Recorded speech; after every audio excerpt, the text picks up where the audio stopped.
Your father Ibor Rengkan lang wakatim Yung ka jadi CYM Tuwa na kanikalat Uyain hakmat ng pi Let's say na dayam ki leader ng ki parish Unti ba dayo ki ka program mo Dayam kawi kabunta Kawato ki YCS/YSM YCS/YSM Telepon ini kilom jur senyau lese tua yukip kini kagani.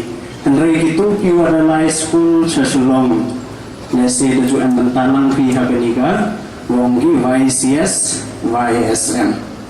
Tehaswa batai ki kadyak Jepang kini kagani kwa open che lani kwa open kumu yerpi kiwara tip wa yaga hierarchical structure yang ke youth commission yang ihapo India rokawi. Dan naklido kawaonggi ke CCBI ke Conference of the Catholic Bishops of India.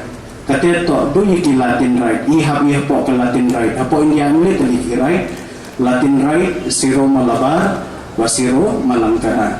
Daya ke Latin Rite ke Conference yang di Bishop yang ke Latin Rite ketika Conference of the Catholic Bishops of India CCBI.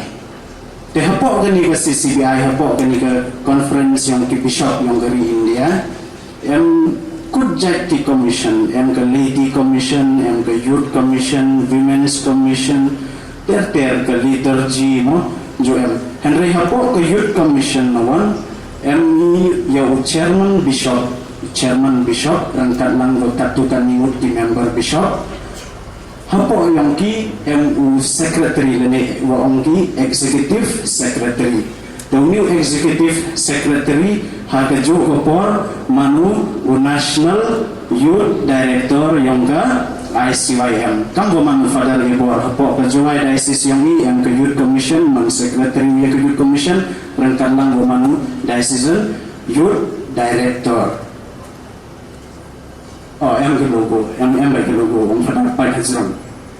Tehapok yang gani ke Youth Commission, yang ke Indian Youth Commission, yang ke CCBI, artili ki movement, artili ki kenhun kiwa dadap itu mau dadap recognize, officially recognize dari conference yang ki bishop, kate to ICYM Syatimun.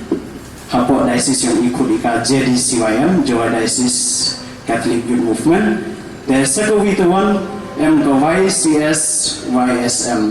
Lani kawakurki yang Catholic Students Movement, Young Students Movement.